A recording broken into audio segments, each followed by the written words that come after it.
শুভ সকাল বন্ধুরা, তোমরা কেমন আছো?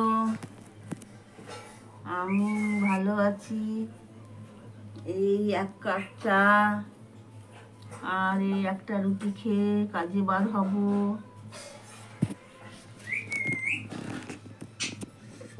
কদিন ছুটি ছিল। আদা তেজপাতা দিয়ে লাল চা। কে কে লাল চা খেতে ভালোবাসো একটা কমেন্টে জানাবে। আমি তো লাল চা খুব ভালোবাসি, আদা তেজপাতা দিয়ে লাল চা।